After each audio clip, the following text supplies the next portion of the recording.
righty, ladies and gentlemen, welcome back to the Appalachian Podcast. I'm your host, Billy Riddle, and not with me tonight is my normal cheeky bastard of a co-host, Simon. He had some stuff going on tonight, so he wasn't able to make it. And we were also going to have Stuart on here to really get the purple smoke going. And he came up lame. I think he got sick. Seems to be a theme here lately. It's probably winter time. You know, Amos was broke back a few weeks ago, and he was sick a couple of weeks after that. But he is here with us tonight, kind of helping the show go along. Well, glad to make it back. I had a few back issues I had to get over, and then got some kind of funk. I don't know, killed me for New Year's. So it was a lovely New Year's laying in the house under a blanket, but I made it through. Yeah, the whole household's been on and off sick since around Christmas. That's just how it goes. You get around 100 different people and just, but you know, that's what also builds your immune system and stuff up. And, you know, I'm to the point now, nothing really affects me terribly. You know, I'll get a few sniffles and a cough here and there, but I'm never rarely down for the count. Don't say that. I'm saying it happens occasionally. It does, but it doesn't happen often. So anyway, Amos, good to see you again. I really like how we've essentially turned hanging out at the wood shop into something that now our wives are kind of like, well, it's important that you do it. Because going to the wood shop is like, why are you showing up at 4 o'clock in the morning back at the house? I'm like, because me and Amos were seriously talking. And it's hard to wrap our heads around, but that's what we would do. And just bounce ideas off each other, you know. Everything. Yeah. You know, just whatever it was. And now I get to tell my wife we're coming up here because we're... But she knows that you'll be home way earlier than if you went to the wood shop. Yeah, absolutely. Well, depends on if we were doing a show at the wood shop, because usually our Crawford and Power show, I think I finally got home at 2 o'clock, 3 o'clock in the morning on a Tuesday. But yeah, so good to see you again. Obviously, we've got our good friend over here and the birthday boy, Chip Slate, being Libertarian. Happy birthday. And yeah. Thank you very much. Appreciate the birthday gifts from both of you. I'll put them both to good use. I love the question I got from Amos this afternoon. He's like, does your wife cook? It is a fair question, and I was happy to say yes. I'll put that homegrown beef to good use, and certainly appreciate the bourbon there also. Well, at least I gave you a gift you can share with the boys.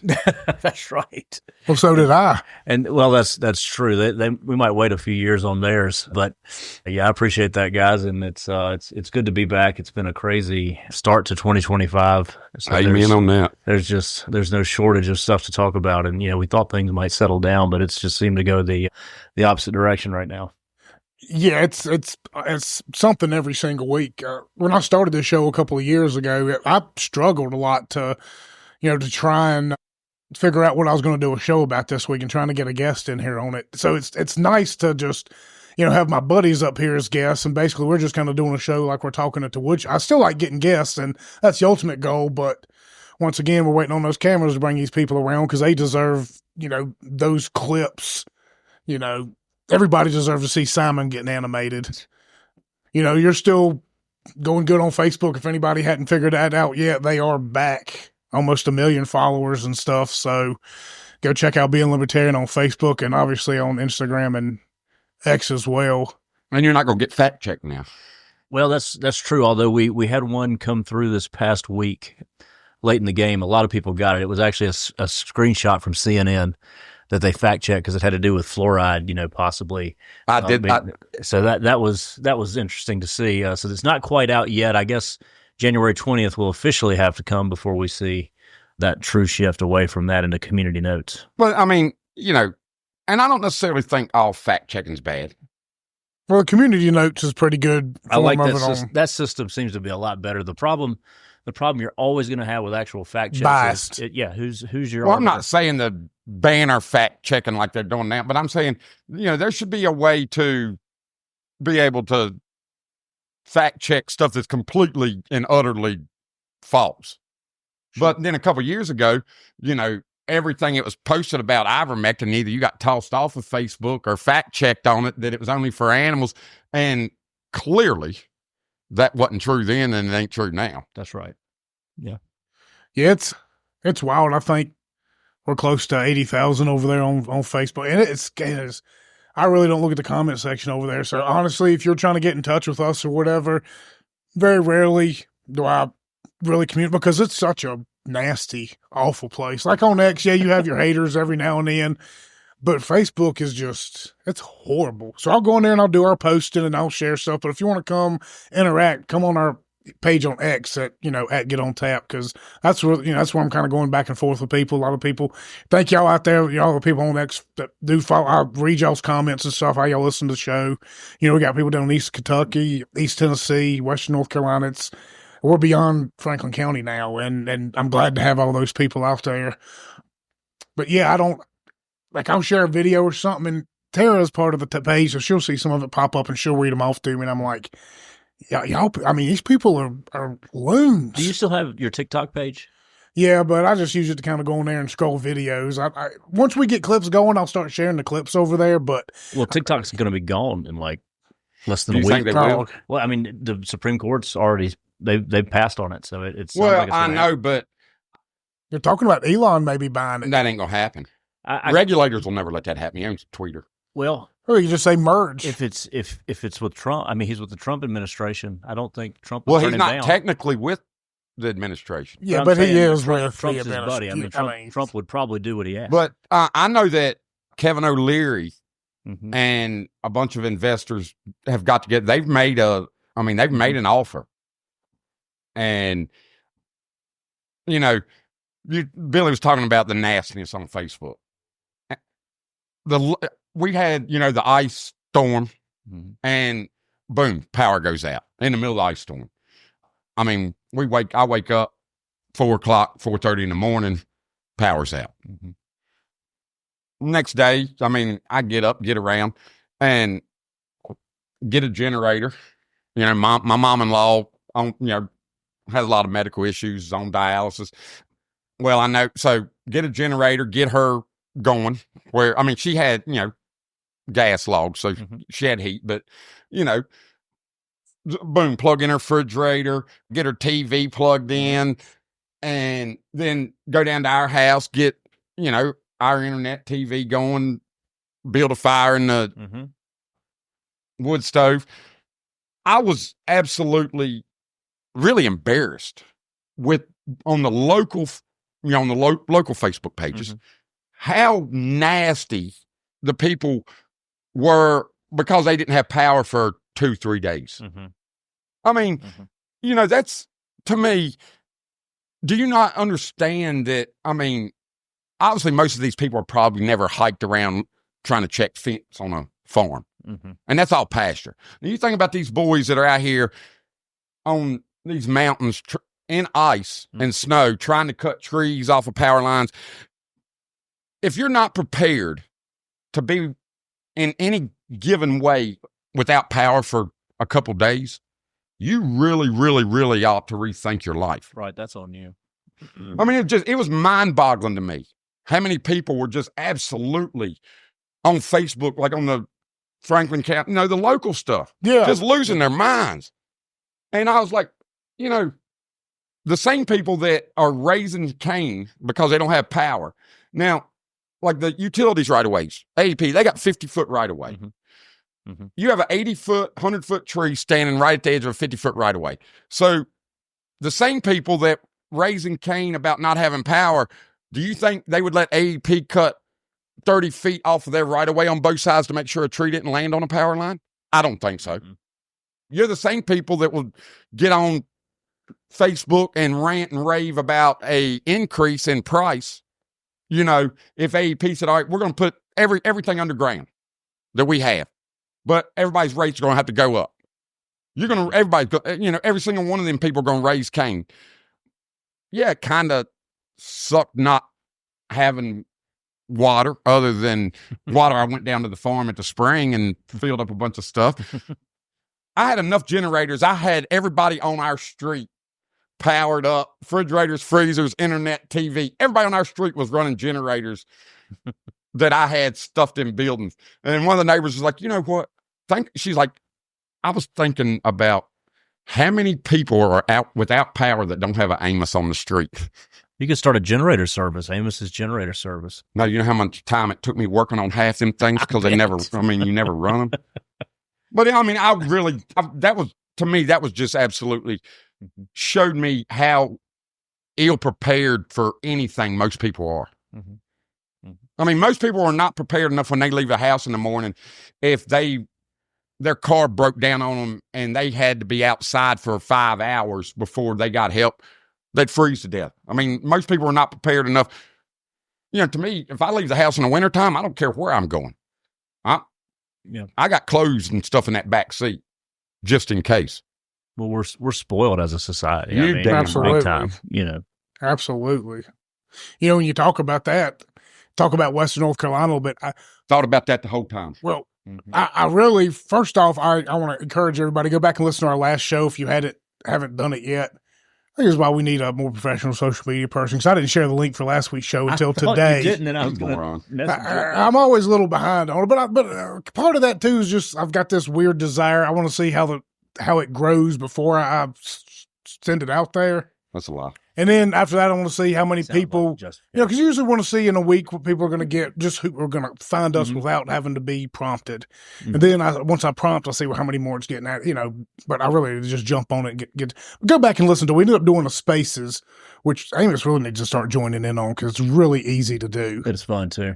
And, we have Corey DeAngelis, who is like one of the biggest names in the country on school choice. I mean, he's got a New York bestseller. He's on all the tours, the podcast tours, and he is the voice. I mean, he's huge, carrying the torch right now, and ended up turning into like a de facto Corey DeAngelis podcast. So that was really awesome. He's going to be when you say school choice, like his goal is to go into the legislatures of all the states and get school choice passed in every state. So he's on top of all the states. But you can pass school choice, but on doing that, then you got to be able to all the money that all these parents are paying in taxes for the local schools. He's for it being able to go private wherever you want it. To a person who homeschools, it should go to them. I mean, that's what he believes. And he's kind of, I would compare him profile wise. He's probably as, kind of as big as Spike and kind of what he does. Like Spike's to the libertarian world, what he is to, kind of like the homeschool and educational, kind of world. Huge guy. He's going to be at LibertyCon, by the way. Give him the promo code. Can they still use it? Yeah, they can. It's just the words being libertarian, all one word, being libertarian. You get 50% off your tickets at libertycon.com. Definitely go get your tickets now. We've got about 3.5 weeks for it coming up. It'll be here in no time. But just imagine Trump's inauguration there on the 20th, and then 2.5 weeks later, we're in D.C. right in the belly of whatever that's going to look like. So, yeah, I mean, Spike's going to be up there. I think Corey's going to be up there. Kane, the WWE Hall of Famer, is going to be up there. We're trying to get all these guys on the show. I know we'll get Spike on. He's going to be up there. And who else, might show up? You never know. So it's going to be a fun time. We have a fun time. Come hang out, with us, get a hotel room, whatever. It's a good time. We had a good time last year, and I'm looking forward to it. It's going to be hard to top it, but I think we might. Since we're not, we know what we're getting into. Yeah. I was cleaning up a bunch of stuff and I found a whole stack of business cards from all the people I was yakking it up with last year. Like, I'm like, where? Like, I start looking through them. I'm like, man, I looked at a couple. I'm like, all of a sudden it dawned on me. I'm like, But go back and listen to that last show we did. We also had, this is kind of what I was getting at, Sean Hendricks. We had him pop on for a minute. He's doing a lot of really good things for Western North Carolina, and like, FEMA this week was prepared to kick out like 3,000 families out of hotels whose vouchers, and this kind of just disgusted me because why are these people having to beg for their own money back from the, this corrupted group of assholes who have shown to be nothing but completely like all they are, their only purpose is to have a created job. So it looks like the government did something. They're unnecessary. I think this incident has proven that locals and volunteers from up and down the East Coast are a lot more efficient and a lot better.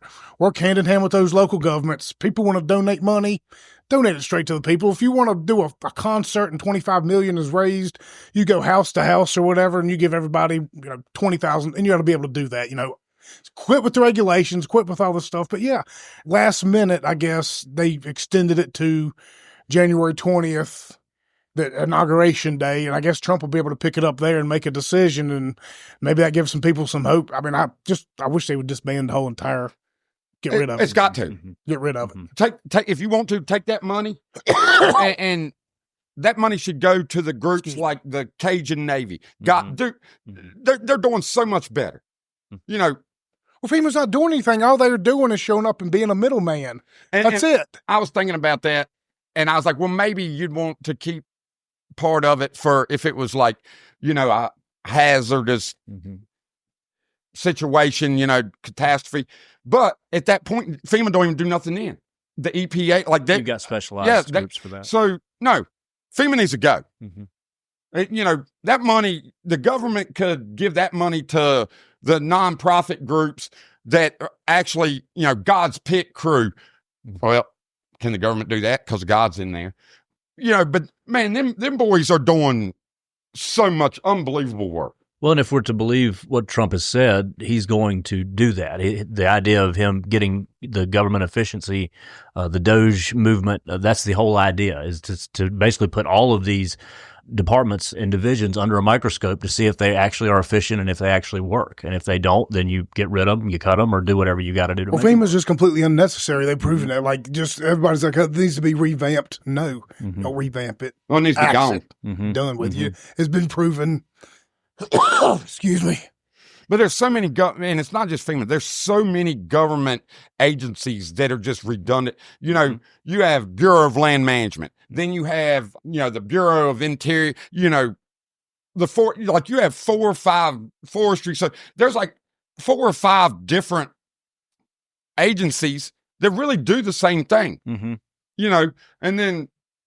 Well, yeah, but that's how they create jobs and they build the government and they create rules.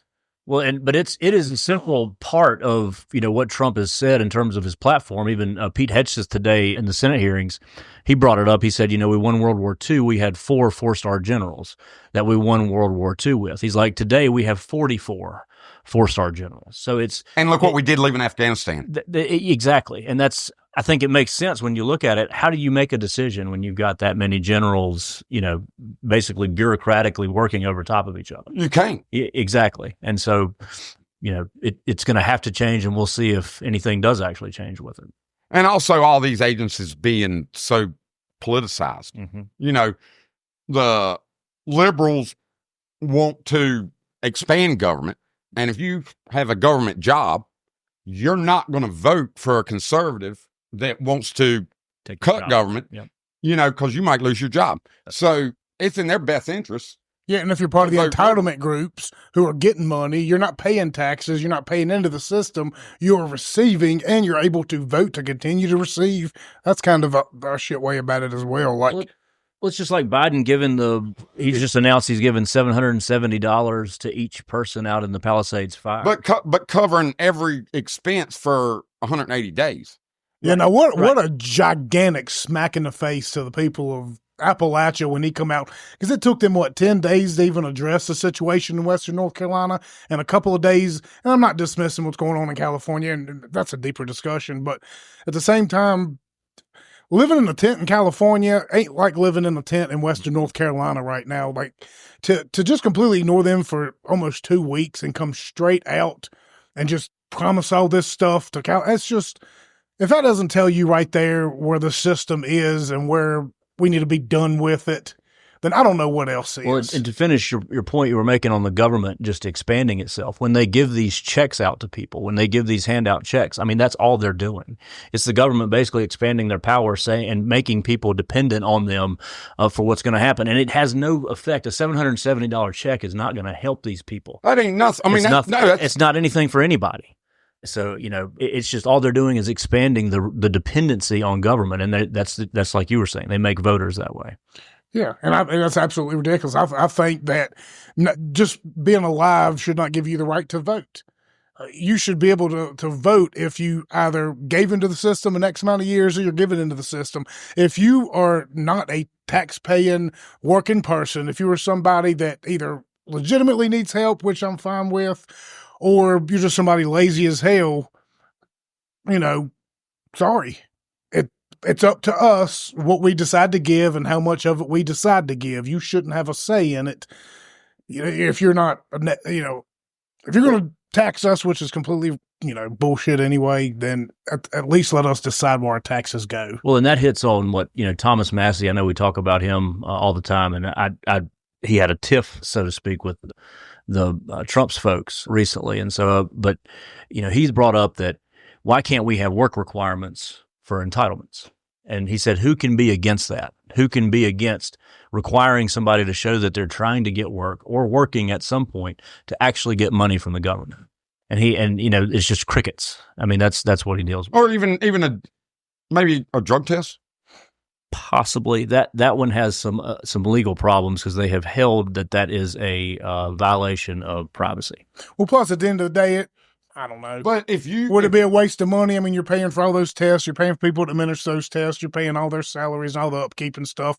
And these days, everybody knows how to get around a drug test. So, whereas, what if you had a system that just was black and white about how long it applied? Like, it's meant to, that's what it was designed to do in the first place, was to give you time to get back on your feet to get back to work. And here are your requirements. You have to be seeking for a job or maybe do community service or do something. Yeah, pick up trash off the side of the damn highway. Anything, because that still shows that you are not sitting at home collecting a check and just doing, absolutely nothing with it. Almost probably no way to even figure out how much money the government's spending on all the stuff they hand out and give out. Mm-hmm. If you took half of that money and allocated it back to basic and local, the local people would create, living spaces, then a lot of them people would go back to work. Mm-hmm. Because you would be surrounded by people that would help lift you up instead of creating an environment to enslave you to needing that check every month. That's it. You have to couple it with an end period for the benefit. I mean, it has to have a termination date. It has to. Because if not, why wouldn't you just stay on it then? That's why it's like that. That's right. It's intended to create that. And the massive amount of people taking advantage of that stuff. I know plenty of people personally. Sure. You have a girlfriend. She already had a kid when you met her. You ain't getting married. Mm-hmm. Then she has another kid. Well, on paper, y'all ain't living together. Mm-hmm. You own a house. She's renting it from you as a single mom of 2 kids. She gets a good healthy check every month. And really, y'all are living together. Y'all are everything but married. Right. And you ain't getting married because then, she'll lose her check. That's the kind of stuff that just is crushing everything. Yeah. What you grin at me for? None. He is grinning awful lot. But I'm hoping that a lot of that stuff does get sorted out. It's got to. The regulations are they're killing us everywhere. But that's the problem. You got somebody with just common sense, moderate tone. Thomas Massey puts this idea out there, and he can barely get any support. So, he got in his tiff. And I wish he would have went about it a little bit different way. Sure. Because I think that the whole libertarian movement there's a lot of people looking at that movement a lot harder than they ever used to. Mm-hmm. And I think that Massey sits at a spot where he can, and when I say, I pull a Joe Manchin, be against something, but at the end of the day, go with it and explain why you feel like you have to. Hey, look, I'm a libertarian at heart, as speaking like I was Massey. And this is against everything I stand for. But I feel like for the good of the country, the good of the Libertarian Party, I'm going to have to go along with some things I really don't want to for the good of everybody. But at the end of the day, we're going to sort this out. I need more of me to sort this out. Yeah. And I think that it progresses his agenda, and maybe that was his thought process because he knew he could stand firm on that. And it wouldn't matter. As long as a couple others caved. Well, and to his credit, he's suffering the consequences of it now. I think Johnson has removed him from one of the committees he was on because of it. I'm sure it was because of that. And so, he's... And that's why I think that there's a easy way to say, fuck you. basically. Right. And, hopefully hopefully it's don't create friction, because if anything is going to get changed in this country, everybody's got to get along for the first couple of years. Well, and especially because of the thin majority Yeah. that they have. I mean, it's so razor thin in the House and the Senate. I mean, there is no wiggle room. And so you have to have all your people in line, or you're not going to get anything done. And I really, really hope that the people in Congress can see that. Mm-hmm. But see, at the end of the day, though, let's just be realistic. That's why nothing's probably going to change, because it is such a razor thin majority that you only need a couple defectors. And that's it. And there are lobbyists in every single district, in every single state, in every single city. They're going to find one or two of those people and just say, hey, this is when you need to sit there and turn away. And they'll make some reason about it, and everybody will forget about it in a few months. Mm-hmm. That's why I don't think anything will change. I think this is going to stop the bleeding. We have to change the culture, because politics is downstream from culture. But these 4 years, I think every time something big comes up, they will find enough defectors, because that's the game they play. Yeah, I think you're right. It's going to be interesting to watch with the media sort of being exposed now, because we have an opportunity to see sort of a new direction. And we were talking about this earlier, the social media pages, now if we don't have that censorship, if we don't have that fact checking, and we've been growing despite the fact checking before, how can we grow now without that? When we have a community notes system on X that we're already used to, we're already using that and using it to our advantage and seeing how well it works. The growth for sort of moderate to conservative audiences and pages is enormous. Well, I feel like that there's a big want amongst younger people. I think the younger people are starting to realize that everything they thought they knew and had read, were taught in college and stuff, they were duped. Mm-hmm. And, nobody likes feeling like you were got. Mm-hmm. And I think that that's one of the reasons that a lot of the elections this year went the way they went, was everybody's like, you know what, we see what we see, and y'all are telling us that we don't.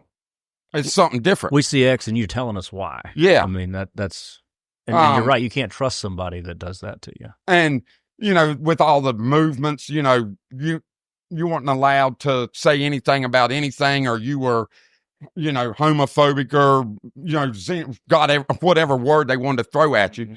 And at the end of the day, really, I don't think that that's right. Mm-hmm. A week or so back, one of Dennis's nephew, mm-hmm, lives in Atlanta, is over the road truck driver. And we said to Woodshop, God, it would have been unbelievable if that would have been recorded that night. So his brother got a scholarship to college from Jamaica to come to America to college. Went to college here, joined the military, mm-hmm, and joined the military here? Yes. Okay. Then sponsored his dad to get his dad out of Jamaica. Mm-hmm. And then I think his dad had to be here 5 years or something before he could sponsor somebody else. And he's career military, mm-hmm, still in the military. So then he sponsored his brother. Mm-hmm. His brother came here, went to school, got his CDL degree to drive a truck. And now he's been here 5 years. So he's becoming a citizen. Like he just took the interview. Mm-hmm. And that man knows more about America than most mm-hmm, Americans. Because he, all the stuff that he had to study to go before the interview, he knows stuff that literally I would say most people don't, like the Bill of Rights and mm-hmm, all of that. And, we were talking about, he loves him some Trump. And because he don't see Trump as a politician. Mm-hmm. He sees him as an outsider. He sees him as a business mm-hmm, person. And, he said this go around in Atlanta, like all the, the black communities, a lot of them, started viewing him as, they didn't see him as a Republican politician. They seen him as, man, look what happened to the minority community in New York when he was up there big into real estate. You know, look what when he was in his first term, you know, he said a lot, you know, all the people down there that he met after he came here was like, man, when Trump was president, you know, we were way better off than we are now. And they all seen that, and they were like, you know, no, we're tired of this. Right. Yep. We were on the path to being able not to be living in the projects. And then we got our feet kicked out from under us. That's and right. he was like, you would be surprised how many people in the community seen that. Well, the statistics backed it up. I mean, sure. Especially the minority votes this time. And it seems to be, it doesn't seem to be just an anomaly. It seems to be a trend. It seems to be that it is trending to become more so as time goes forward. So it's, I mean, this past election, it shifted things in a lot of different. And I hope the Congress works with him. I do. I hate executive orders. Oh, I do too. I think they're terrible. But with a dysfunctional Congress, that's really the only option a president has to do something. It don't matter that it takes the Supreme Court 3 years to say that, you know, I see how many people he give student loan checks to. 5 millions. A bunch, yeah. And so at the end of the day, I mean, I thought they already said you couldn't do that. They did, and he tried it another way. I mean, that's the game now. Just a couple of days ago, he did it again. That's right. So it takes how many every years, but they've already got their checks. Right. It ain't like they turn around and have to pay that money back. They won't. So at the end of the day, I mean, he just bought that many votes. I mean, that's all that is. That's right. I didn't get mine. No, I didn't get mine paid off either. Billy didn't say nothing. No, he's eating. No, but it's going to be interesting, and I guess, you know, we'd be remiss if we didn't talk about. We talked about a little bit earlier about the fires out west, and you know what's going to happen next. I'm hearing that so many of those folks weren't insured to begin with because the companies wouldn't insure it to begin with because the conditions were so bad. And well, the laws. I mean, California passed a law saying that they couldn't charge more for like only a certain percentage more than the national average for the fire premium. And so all the companies, when it was time for renewal, they would State Farm and also a bunch of the big companies refused to renew their fire insurance. And under their rules, they can't. I mean, they can't. No. With those numbers, they can't. You shouldn't. You can't. I mean, And, you know, it's awful because there's a lot of common people lost their houses as well. It ain't just the $14 million mansions. But I have a lot of questions. I ain't the smartest person. But if you have $14 million houses that line a ocean. Now, our little Smith Mountain Lake down here has like 4 fireboats. I have witnessed house fires. They said, I mean, them boats are sitting out in the lake and they're shooting water, you know, 3 streets back. And also, they have lines run off them fireboats up to pumpers hooked to trucks that endless supply. Now, how in the world can you let hundreds of millions of dollars worth of mansions that are literally hanging over the ocean burn down with not one single fireboat in sight? How does that happen? And empty fire hydrants. I mean, it was a complete disaster. Well, there's no water. Right. And the reservoir was empty. I mean, and it, you know, they're all just pointing fingers at each other. Plus, now. They don't go in there and clear out the underbrush or anything like that. Yeah, you can't. Yeah, Trump told him like 4 or 5 years ago, he said, you better do this, or you'll. Well, a couple of months ago on a Rogan interview, he mentioned this specific thing. He said they're going to have fires in California again. He said it's going to happen again because they don't. But I mean, are these things accidental? Are these things people lighting these things? Is this an act of terrorism? Is this just some people not coordinated terrorism, but just Well, chaos creators. No, it's a lot of it's nature, Billy. I heard. Yeah, but I've seen. I mean, they've seen people going around town like lighting fires, and they've. I would too people. if there was fires coming. I'm gonna tell you right now. I'd been behind my house, 10 feet off my house, light a fire, put it out, light another one. I would back that up. Make a burn. You damn right. Mm-hmm. That's not going on in Los Angeles, Amos. You think these people out there, these Hollywood elites are out there cutting freaking? No, that's somebody's house that quite ditches. burnt down, and they're trying to get back up there and finish that thing off.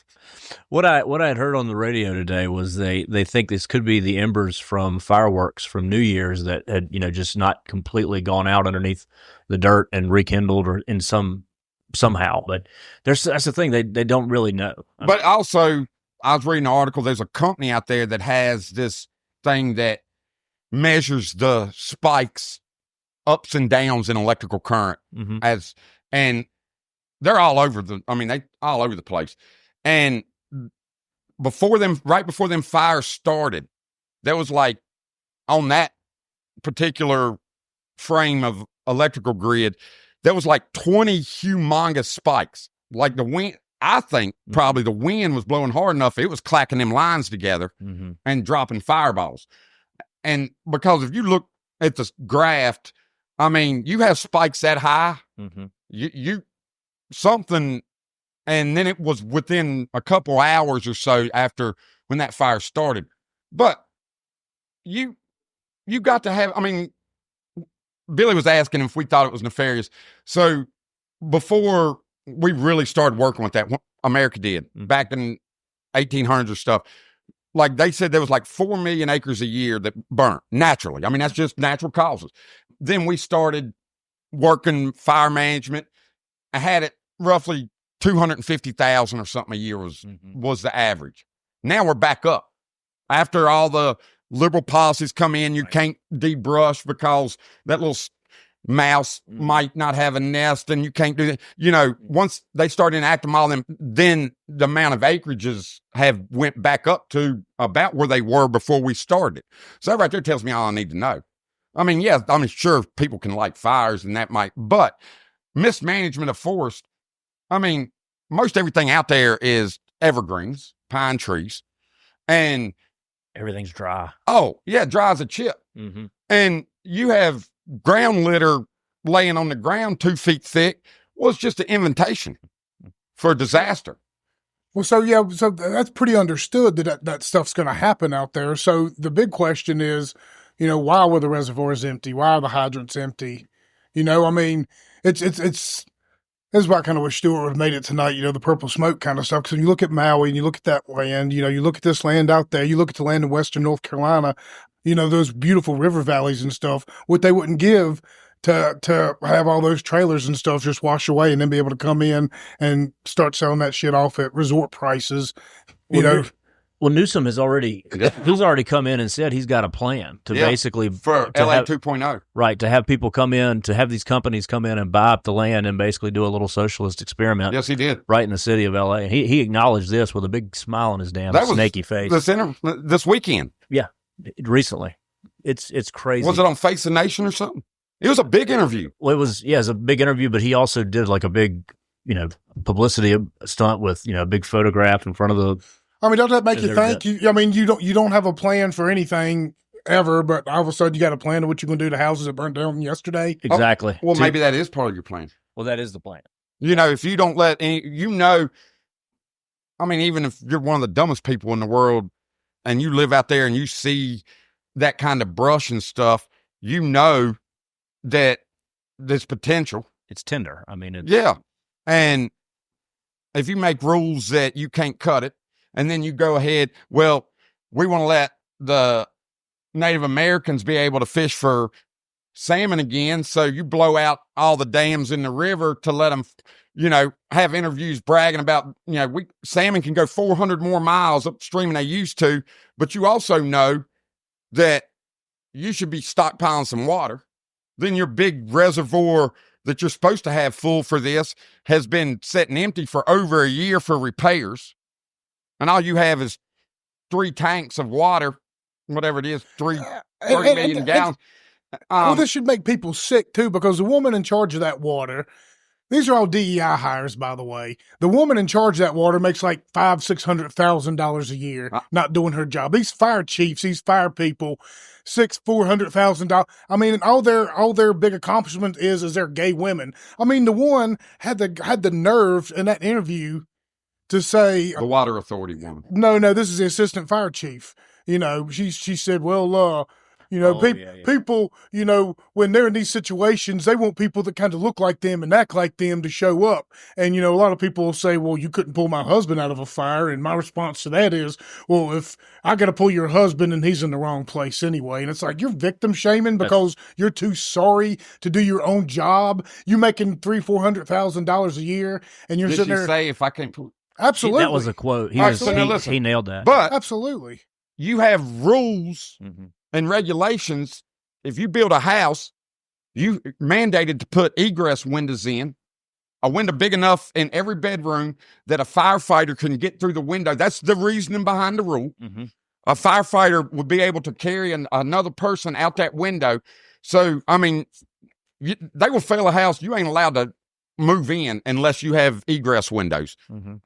But then you'll say, well, if he's at the wrong spot. So then why are you making me spend a lot more money to build my house for these special windows?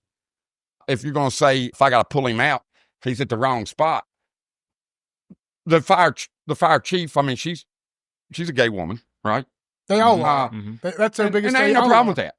It is a problem with that if you're getting hired for that reason. Well, that's a problem. Sure. But not off of merit. You know, it's her job to keep the fire department in readiness. It's not her job to open a hydrant and it run dry. But when you compound... No, but the avalanche... All of them, the snowflake never blames itself for the avalanche. And you know what? She should have knew those hydrants were empty. That's it. She should have knew it. She should have been doing testing and figuring it out and checking water levels. That's her job. Yes, that's her job. Her job is to go to the water authority and say, hey, in the worst of worst catastrophic, how much time do we have on our water supply? Ultimately, she should just and be the on water top people of it.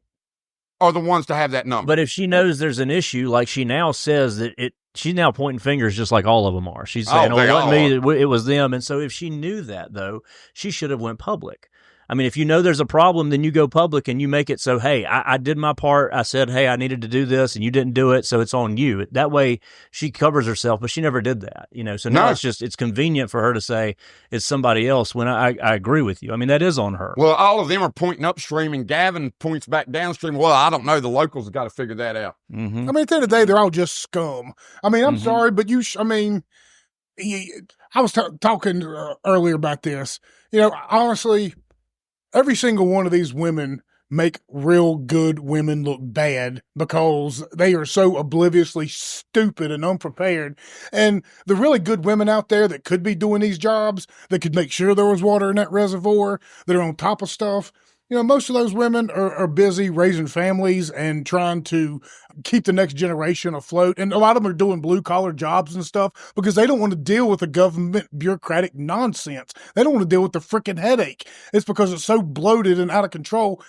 There's 100 freaking women here in Callaway that would make sure there was water in that reservoir. You know damn well. I got one that makes the train keep moving. Yes. That's why she wouldn't be working for our government. Exactly. That's what the good ones are doing. And that's why she don't pay Social Security taxes. Pay it to a private retirement fund. It don't get dipped into for everything. That should be an option for everybody. Absolutely. Maybe that should be an option for everybody. You should be able to have your own private at this point in time. Not just the railroad. Everybody should. There's no doubt. We should make. Yeah, that but our you deal. can't. Why can't you? Well, it probably would be just as risk taking as Social Security at this point. It is. I mean, but you think so? Look at like GE. I mean, GE was the biggest. I mean, nobody would have ever thought, even 20 years ago, that GE would collapse and be gone. You know, Garland spent entire life there.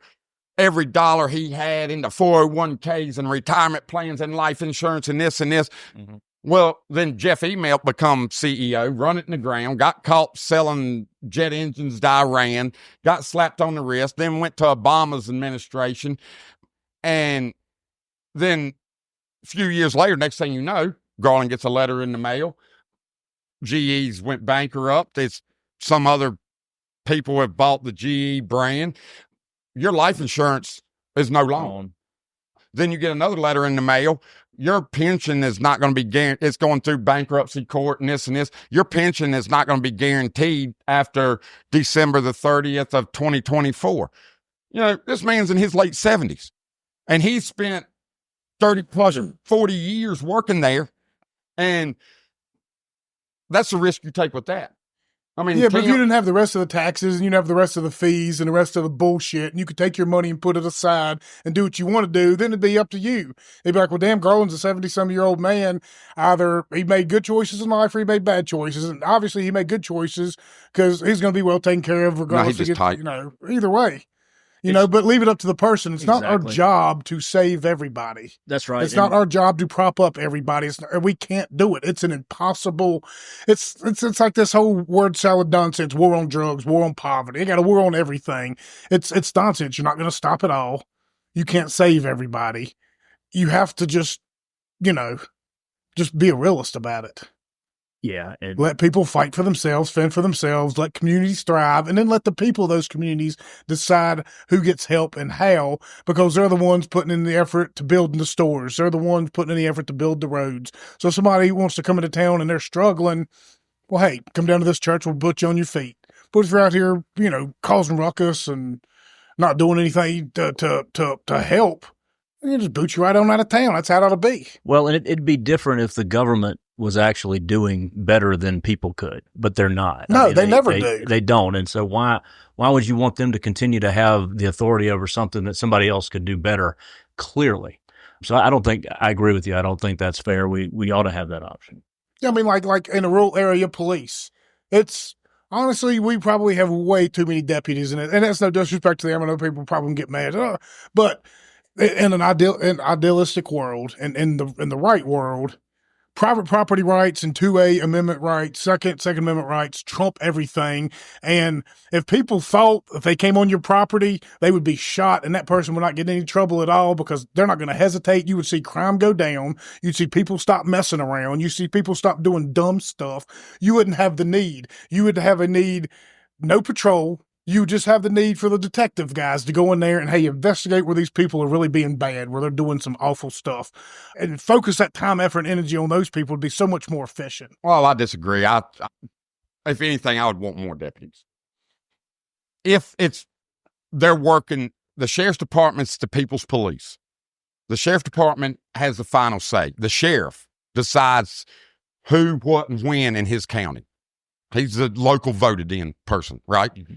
I mean, even the state and they have to ask for basically the sheriff has to invite them in for any crime or anything. Am I right? Generally speaking. So I would rather have, in our county, it's a big county. And I would like to have deputies, I ain't saying in every corner, but basically on call, patrolling, because, I don't care. Your wife might go into labor and you're in the mountains. It's going to take you 2 hours to drive out of there. And you take off out of there. You think about all the police officers delivered babies on the side of the road. That's what the sheriff's department's for. Yeah, but that's such a rare. I don't disagree with you either. I kind of personally would rather have to make sure there's somebody patrolling every neck of the woods. That way, in case an emergency does happen, you have backup there immediately. But that deputy's showing up to backup. You know what I mean? You come into your property, backup. But I'm just speaking on an economic term. Economically speaking, if you want to cut some of the fat, give people their rights back. And them boys, the local boys ain't making the fat. They're not, but that's what I'm saying. If you have less regulation and less taxes and not taking so much of it, we can all get together as a community, pool our money together, and pay the best of the best to patrol our neighborhoods. They're making more money, they have more leeway, and they answer to us still. You know what I'm saying? The organization in charge of it doesn't matter. What matters is you have quality people taking care of your neck of the woods. So it doesn't matter if it's a sheriff, or it doesn't matter if it's private security. We all get together to do it. It's going to be somebody in our community that we trust that's going to go around and handle that. That's what I'm all about.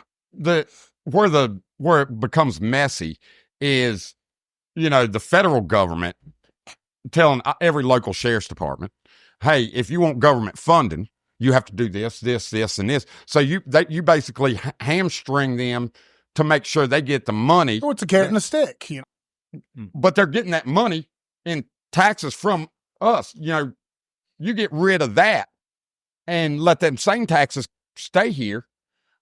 You do a much better job. Yeah. Yeah. And that's what it needs to be, you know. And that's why I'm saying we have to find that happy medium. We have to find something. Because, you know, I appreciate the people. I think the Frank County, we're pretty damn lucky with the sheriff's department we have. I've never really seen them out of control, too crazy, too, you know, like not corrupt or whatever, pretty honest. Never really had bad experiences. It's, you know, for what it is, as somebody like me who not really all about it, I respect them and I think they do a pretty good job, all things considered. But, you know, that's, you know, the same thing about the whole school deal. If I say I want schools to shut down, if you're offended about that, it's because you're one of the crappy teachers. You know you won't have a job if you don't have the government system in place. Same thing with police officers. If you're a crappy one, you're not going to get hired on some of these companies if we get to the point to where it's more privatized, to where, you know, we're paying.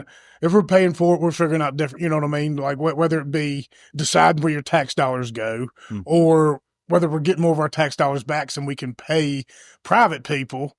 Because the private stuff, you know, at the end of the day, you're getting what you pay for. If you don't want it and you absolutely need it and you have to call it, well, hey, it's part of your insurance policy. That's why And tying that back in, have you seen where... That's what you're seeing out west now. Yeah, like a bunch of the big rich-ass movie stars, like they're hiring basically private fire department, like private fire people. And security.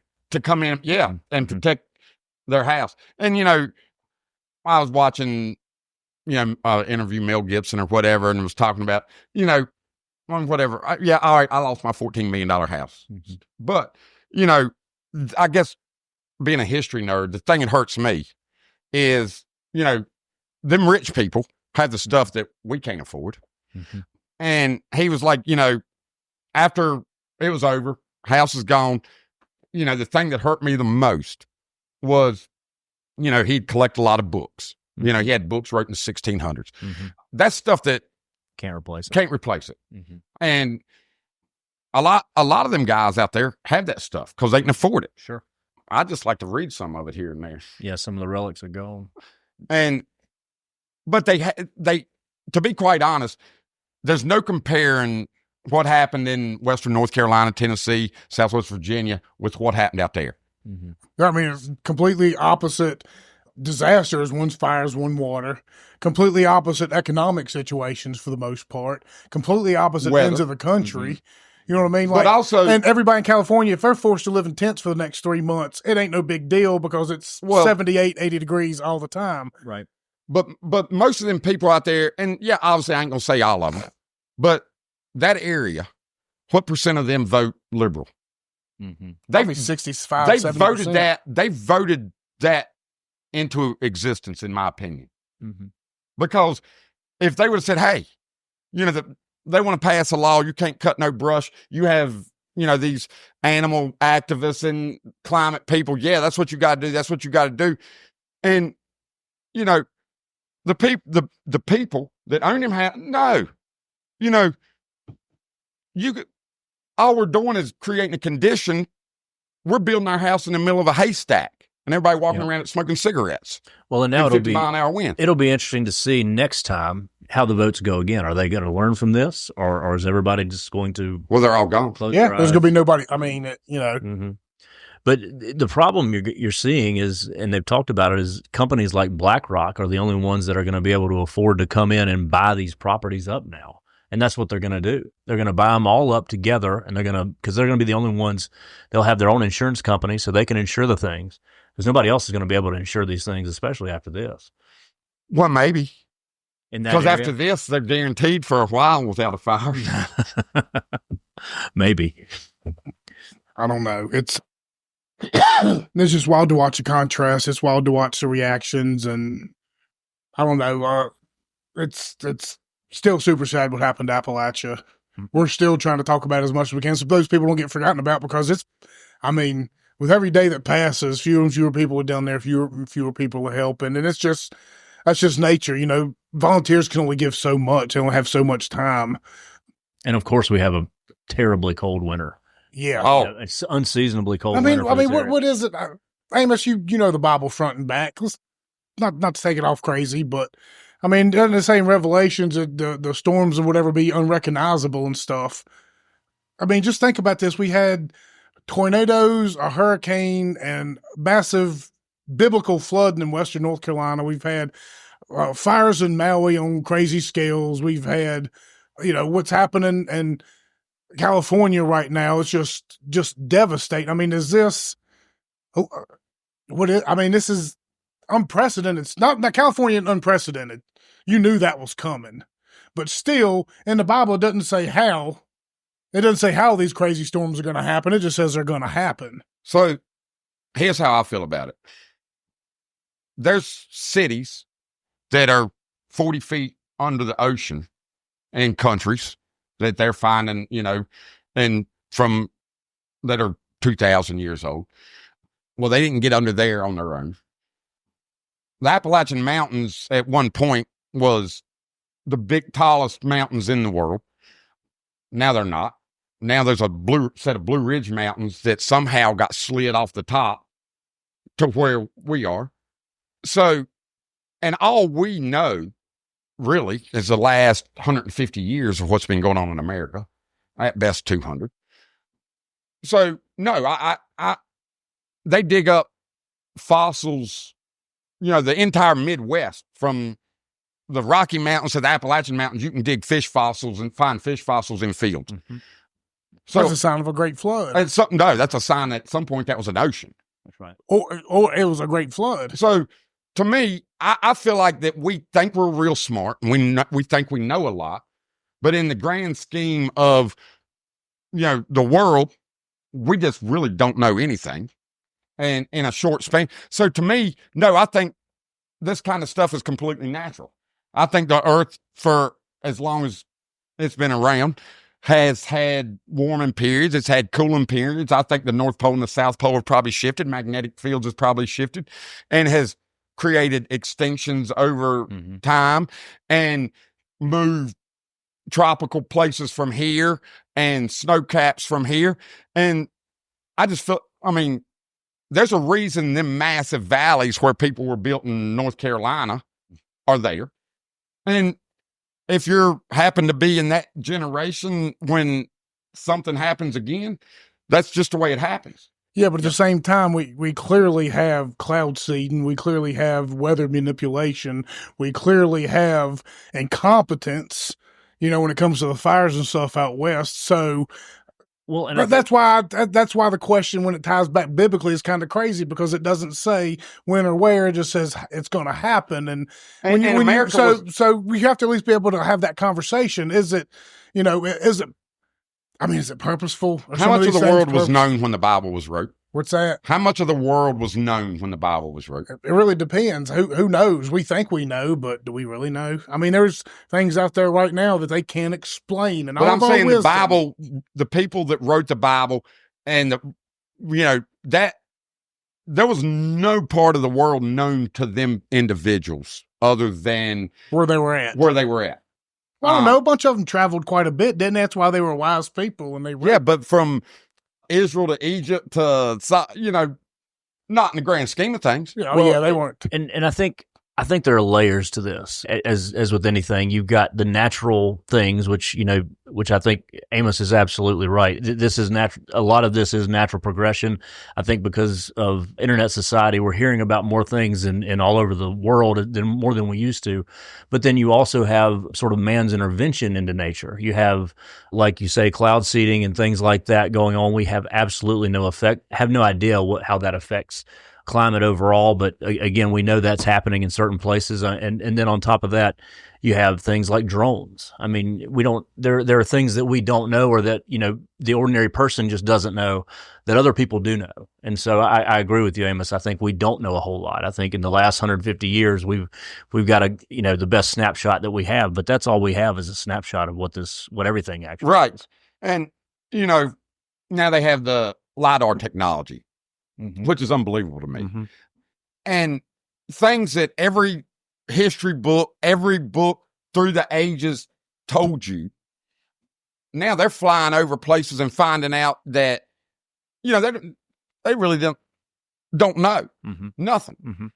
but with the technology, we have, it's instant knowing on what this person thinks, what, and which they never had. They, back in the day, it was passed down from person to person through writings. And, everybody just took that. So if me and Billy and you, all three of us sat down and wrote our version of this latest ice and snowstorm, and it had to be a 200-page version, how much different would all three of ours be? Be very different. And that's basically exactly, in my opinion, when each king decided what their Bible was going to be, they picked this scroll, this scroll, this scroll, this scroll. And it just so happened that the last king that picked the Bible was King James. So then from that point, all versions of the Bible have derived from the King James version. So we have no idea what every king before him had wrote. But then, I don't know if you've ever kind of scrolled past and seen some of these YouTube videos or whatever, but it is really, really wild, though, that despite all of that, like even the King James version, when a lot of these people break them down like numerically and do all these kind of crazy things with them, like it all still somehow manages to all add up to some wild. It's just ridiculously wild stuff. And it's all in how you interpret it. True, but I mean, still some of those numbers. So I mean, some of those, I guess you're right. A lot of it, I've always thought that too. You see that purple smoke? I think he's got the purple smoke too. Yeah. Because, I mean, people say, well, the pure number 7. And, there's a lot of people say 7,000 years, they think that that's when the earth will be no more, according to the Bible. But my question is, the Bible also says that in God's eyes, a blink of an eye is at 40 years. It's 1,000 years. 1,000, probably. So, if you want to say, well, in 7,000 years, Earth's going to be number one, well, what about maybe in the blink of an eye is 1,000 years in God's, time? So, well, see, I've always thought about that. What's your reference? When you say God created the earth in 7 days, well, that gives you a lot of different crazy time periods to go through. 6. He rests on 6. That gives you an awful lot of time. When a twinkle of his eye is 1,000 years, it gives you an awful lot of time to have things. It might have took him 7,000 years to do it. Yeah. Yep. It's just cool. We could be a dewdrop and Horton Hears a Who for all we know. That's right. Yeah, you are. That's a good chance. Yeah. Yeah, it's I don't know. Just everything that's happening is just it's tragic. And I'm trying to do as much as we possibly can. Hopefully here in a couple of weeks, I really would like to get Sean Hendricks and Matt Van Swola up. They've been doing a lot of really good things for North Carolina and trying to keep things in the news, in the media. They're getting out there. I mean, their accounts have grown massively because they're getting out there on like Fox News and some of these things. Sean, he was great on that last show. He showed up. He's super libertarian, apparently. I've got to, go back and forth. Hopefully we're going to get him up in a couple of weeks and really dive into everything that has been going on. I don't want people to memory hold this, and I don't know why. I think it's because I look at it and be like, man, that easily could have been us. Mm-hmm. That easily could have been us. Yeah. That could be our people. That could be our friends. We could have lost people. Sure. Well, we all know somebody connected to it one way or the other. Yeah. And it's just, I don't know. It's such a beautiful area, and then I want people to be able to experience it. I want people to appreciate it, but I don't know what's going to happen. Yeah. I mean, there's just debris for miles and miles. And I mean, about the only thing you really could do with it is I'll take it to a giant field and set it ablaze and just do that over and over again. Start over. Yeah, but I mean, rivers have shifted. People's houses need to be taken. And the bureaucratic red tape nonsense is probably going to end up screwing so many of those people out of either their land or their homes. They're not going to have the ability to build back. And the sad fact of the matter is they're going to get forgot about. Oh, 100%. And to a large degree, they already have, by no fault of the fires. But that has taken the spotlight right off it, especially when you have the commander in chief come out and say, "We'll pay everything. We'll pay for everything you need from day one." Sort of the opposite of his reaction to the hurricane victims. So that's just unfortunate. Yeah, it just goes to show you, like, once again, they don't really care about us mountain people very much. Well, and those, the coastal elites, the DC elites. well, and specifically, that's their buddies. I mean, those literally their voters are, in these houses that burnt down. So, Yeah. and they're well, not their voters, they're donors. Let me clarify that. They're actual donors. So that's why you have Joe Biden standing there with Gavin Newsom and, the smirky grin and that going on. Yeah, people just trying to survive in the mountains. They don't, Yep. even if they did vote for you, it doesn't really matter because they're not donating to you. That's exactly right. They're just trying to survive. And You don't owe them a favor. well, as I said time and time again as well, I think ultimately, this is bad. I said we've had bad before, and I said I think when the dust settles, this will be our finest hour. I agree We will with you. figure something out. Here's what I want to do. We're about an hour and 10 minutes into it. I kind of want to split this up into two, so that's what we're going to do, and we're going to take a break. Mm-hmm. So this is going to be the end of part. Before you stop, I was thinking we're talking about California and Western North Carolina. Mm-hmm. I've worked construction work on both flood damage and fire damage. I would rather be in Western North Carolina. Mm-hmm. Everybody lost it all. Theirs is gone. They start on a clean slate. Everybody out there, by the government standards, that entire place now is full of hazardous material, and Rebuilding fire damage is bad. Yeah. I mean, it's just terrible. Flood damage, it's gone. But both of us terrible. Sorry, I wanted to get that in. No, you're fine. We're fine. We'll probably talk about it a little bit because I wanted to just try and get two shows up here. So this is going to be the end of part one. I didn't even mention this entire show, but if you want to support us, you go to patreon.com/GetOnTap, because I didn't have Simon over here. Yeah, I didn't have Simon over here going back and forth with me. But just a dime a day. Once again, you're supporting us. You're supporting a lot of our ventures. We're trying to turn this into an Appalachian movement. As you can tell from this show, we're forgotten about, and we're trying to make that not the case. So every time you subscribe to us, when you go subscribe to Being Libertarian for a couple of bucks on X or $1, you're helping us out. You subscribe to us on X as well for $3 a month, but you can always give more at Patreon, and you'll be able to get the second part of this show a lot earlier than everybody else. That's one of the perks. So thank you for everybody that is a subscriber for us. Go check us out once again, patreon.com/GetOnTap. Just a dime a day. It's $3 a month. Nick Overholt, I know you just gave $36 and said give you the subscription. Brother, it don't work like that.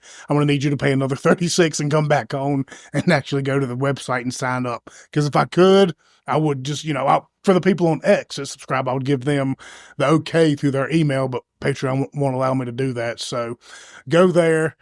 And, something else I know with subscribers, I don't know about you, but I'm always more likely to share content from subscribers when they comment. So, absolutely. I do that all the time. That's definitely a motivation, because when you're a subscriber, it puts your responses first underneath the content. So that way we can respond to it. And that's on X. That's on X, exactly. So we can reply to it, respond to it, and repost it easily. And we do that for our subscribers. Y'all got to give me a crash course on Twitter. We can do it. So we're going to do it in DC. We can do it. Yeah, at LibertyCon, which true. You can get your tickets. That's right. Go to libertycon.com and get your tickets for February 7th and 8th in the belly of the beast in DC. We'll all be up there. Abe Lincoln will be there. Thomas Massey, I think, might be up there. I mean, the whole bit of Congress will probably be up there. But what will be fun to me is just being 3 weeks after the inauguration, and just the temperature of DC and being in that and actually being able to experience that in a Liberty conference setting as we had last year. That experience, you can't beat it. If Thomas Massey's there, I'm going to have him sitting down. Do it. You do it. I think we're going to make it happen. Okay. So come hang out with us, get the tickets. But the code you want is Being Libertarian. It's all one word, Being Libertarian. You put that in there, you get half off your ticket. It was less than $25 last time I checked, $24.50 for this event. So pick it up, and we'll all see you up there, and it'll be a lot of fun. Absolutely. And also make sure you're going and checking out You Are the Power with our good friend Spike Cohen. They're doing phenomenal work in the Appalachian region and beyond, going and like sniffing out corruption. Spike's a good friend. He's going to be at LibertyCon as well. We'll probably sit him down, have a show. Excited to see him and Tasha. Also, Matthew Rife Technology. Make sure you're checking him out. He's a good friend of the show. He's one of the guys that we help bounce ideas off of all the time. Been a big help for Simon. Gave Simon quite a bit, and he's given the show quite a bit. And He's been fun to have around. He's a good dude. You're supporting Appalachia with him as well. Excuse me. So, Patreon subscribers, you can go listen to part 2 right now. Everybody else, we will see you next week, where the discussion is going to be what should we expect in Trump's first 100 days. It'll be about an hour long. So appreciate y'all. We'll catch you next time.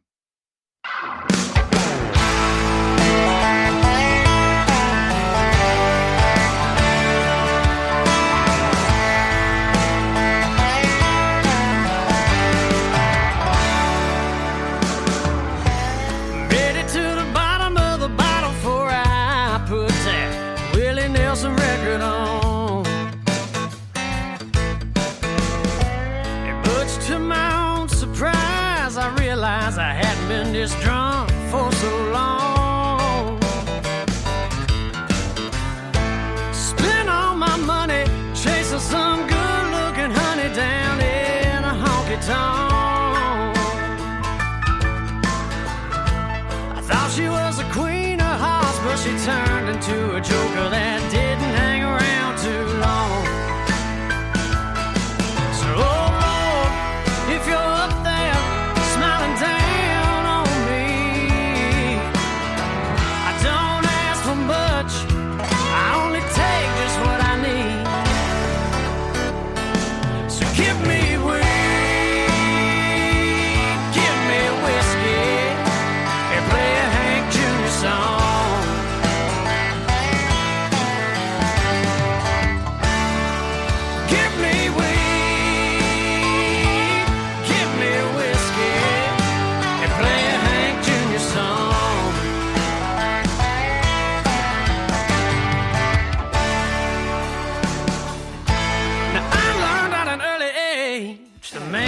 Above won't try to steer you wrong. So sure that he'd understand if tonight I decided that I need to get stoned. They taught me that's a good book, it holds all the answers in life that I'd ever need to know.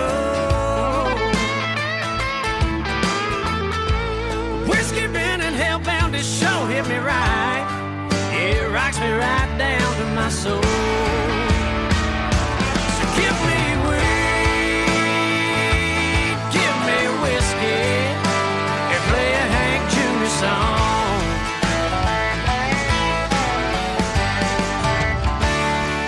Give me weed, give me whiskey, and play a Hank Jr. song.